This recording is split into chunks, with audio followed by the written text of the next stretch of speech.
నియోజకవర్గం Ibrahimpatnam NTPC PS వద్ద పట్టభద్రులకు కరపత్రాలు అందజేశారు. ఇబ్రహీంపట్నంలో కాలనీ ఎన్టీటీపీఎస్ పాత గేటు వద్ద తెలుగునాడు విద్యుత్ కార్మిక సంఘం ఆధ్వర్యంలో గ్రాడ్యుయేట్ ఎమ్మెల్సీ ఎన్నికల ప్రచారం జరిగింది.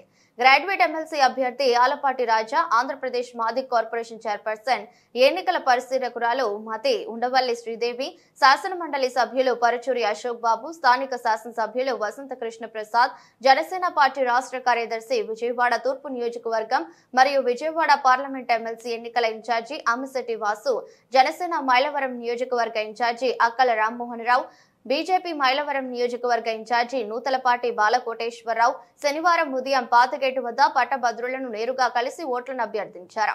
వారికి ఎన్నికల ప్రచార కరపత్రాలను అందజేశారు. ముందుగా భారత రాజ్యాంగ నిర్మాత డాక్టర్ బిఆర్ అంబేద్కర్, మహాత్మా జ్యోతిరావు పులే విగ్రహాలకు పూలమాలలు వేసి నివాళి అర్పించారు. ఈ ఎమ్మెల్సీ ఎన్నికల్లో ఉమ్మడి కృష్ణా, గుంటూరు జిల్లాల గ్రాడ్యుయేట్ ఎమ్మెల్సీ నియోజకవర్గం నుంచి పోటీ చేస్తున్న తెలుగుదేశం, జనసేన, బీజేపీ బలపరిచిన కూటమి అభ్యర్థి ఆలపాటి రాజేంద్ర ప్రసాద్ గారిని అత్యధిక మెజారిటీతో గెలిపించి సహకరించాలని కోరారు. కార్యక్రమంలో తెలుగుదేశం, జనసేన, బీజేపీ, ఎన్డీఏ కూటమి కుటుంబ సభ్యులు తదితరులు పాల్గొన్నారు.